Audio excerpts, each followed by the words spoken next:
दोस्तों, इस्लाम अपनाने के बाद हज़रत खालिद बिन वलीद रज़ी अल्लाह ताला अन्हु का जीवन पूरी तरह बदल चुका था। अब उनका साहस, उनकी शक्ति और उनकी तलवार केवल न्याय और सत्य के लिए थी।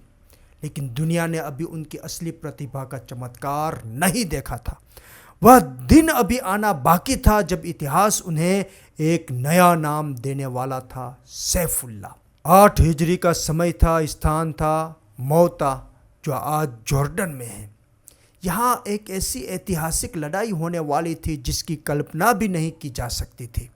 एक तरफ थी मुसलमानों की छोटी सी सेना जिसमें केवल 3000 सिपाही थे, और दूसरी तरफ थी उस समय की महाशक्ति रोमन साम्राज्य की सेना जिसकी संख्या 1 लाख से भी अधिक बताई जाती है। जरा सोचिए, 3000 के सामने 1 लाख का समुद्र। लेकिन योद्धाओं के हौसले संख्या के मोहताज नहीं होते। इस युद्ध के लिए हज़रत मोहम्मद ने 3 सेनापति चुने थे और आदेश था कि यदि एक शहीद हो जाए तो दूसरा कमान संभाल ले। युद्ध शुरू हुआ और देखते ही देखते तीनों सेनापति एक एक करके शहीद हो गए। सेना में सन्नाटा छा गया। दुश्मन चारों तरफ से घेरा बना रहा था। ऐसा लग रहा था कि अब सब समाप्त हो जाएगा।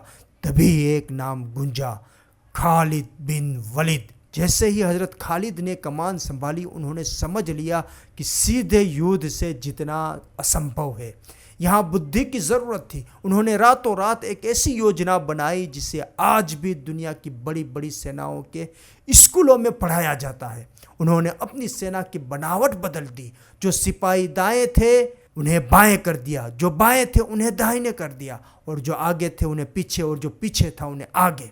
सुबह जब दुश्मन ने नई सेना देखी तो उन्हें लगा कि मदीना से नई मदद आ गई है। उनके मन में डर बैठ गया कि अब मुसलमानों की शक्ति दुगुनी हो गई है। उस दिन खालिद बिन वलीद इस तरह लड़े जैसे साक्षात मृत्यु मैदान में उतर आई हो। वह एक साथ कई मोर्चों पर वार कर रहे थे।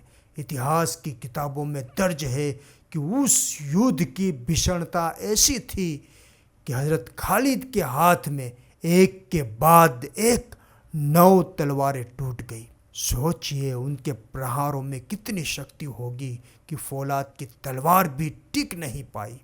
अपनी इसी बहादुरी और चतुराई से उन्होंने न केवल अपनी सेना को सुरक्षित निकाला, बल्कि दुश्मन की विशाल फौज को पीछे हटने पर मजबूर कर दिया। वहाँ मदीना में हज़रत मोहम्मद सल्लल्लाहु ताला अलैहि वसल्लम अपने साथियों के साथ बैठे थे, और अल्लाह की कृपा से उन्हें युद्ध का सारा दृश्य दिखाई दे रहा था। उन्होंने भारी मन से अपने 3 सेनापतियों की शहादत की सूचना दी, लेकिन फिर उनकी आंखें चमक उठी और उन्होंने कहा, अब झंडा अल्लाह की तलवारों में से एक तलवार ने थाम लिया है।